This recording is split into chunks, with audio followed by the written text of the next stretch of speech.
नफरत और मोहब्बत की जंग में नफरत के पैरोकारों ने एक बार फिर से मोहब्बत के उस अलमबरदार के खिलाफ जंग छेड़ दी है।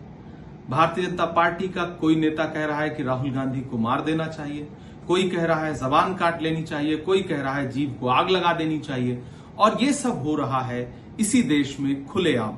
देश के प्रधानमंत्री चुप हैं, देश के गृह मंत्री चुप हैं, एक मंत्री आतंकी कह रहा है, एक राज्य का मंत्री राहुल गांधी के खिलाफ जिस भाषा का इस्तेमाल कर रहा है वो अपराधियों की भाषा है। भारतीय जनता पार्टी का महाराष्ट्र का एक राज्यसभा का सांसद जो पढ़ा लिखा है वो जिस भाषा का इस्तेमाल कर रहा है ये अपराधियों की भाषा है, गुंडों की भाषा है। भारतीय जनता पार्टी के सहयोगी दल का एक विधायक जिस तरह की बात कर रहा है उसके बाद भी भाजपा के शीर्ष नेतृत्व की चुप्पी ये बताती है कि जिस तरह से गोडसे का सहयोग करते हुए गांधी के खिलाफ एक माहौल बनाया गया था और अंततोगत्वा गांधी को मार दिया गया था, वैसा ही कुछ माहौल इस देश में राहुल गांधी के खिलाफ बनाया जा रहा है। आज पूरा देश हैरत में है कि देश के नेता प्रतिपक्ष के खिलाफ इस तरह की भाषा का इस्तेमाल हो रहा है और केंद्र सरकार की जिम्मेदार एजेंसियां, केंद्र सरकार के गृह मंत्री चुप्पी ओढ़ करके बैठे हैं। इससे जाहिर होता है कि इन नेताओं को शह कहां से मिल रही है,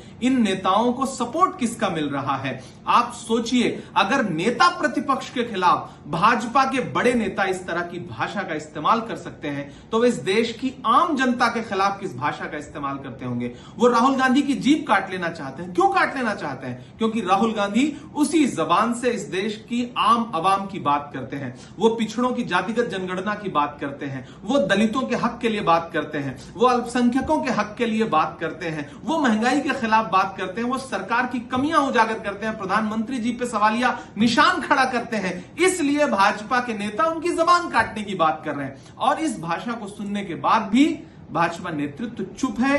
आज तक किसी भी नेता के खिलाफ कोई कार्रवाई नहीं की गई है, किसी नेता को जेल नहीं भेजा गया है, चुपचाप भाजपा नेतृत्व सुन रहा है। तो मैं नरेंद्र मोदी जी से और गृह मंत्री जी से, दोनों लोगों से कहना चाहता हूं कि देश समझ रहा है आपके नेताओं को आपकी शह है। अगर शह ना होती तो अब तक आप अपने इन नेताओं के खिलाफ कार्रवाई कर चुके होते। देश राहुल गांधी के साथ खड़ा है, देश गोडसे के साथ नहीं है। यह किसने कहा आपसे आंधी के साथ हूं? मैं गोडसे के दौर में गांधी के साथ हूं। प्रधानमंत्री जी, गृह मंत्री जी, अपने इन आपराधिक नेताओं के खिलाफ कार्रवाई करिए। गुंडों की भाषा इस्तेमाल कर रहे अपने नेताओं के खिलाफ कार्रवाई करिए, वरना हम यही मानेंगे कि यह सिर्फ और सिर्फ आपके इशारे पर हो रहा है।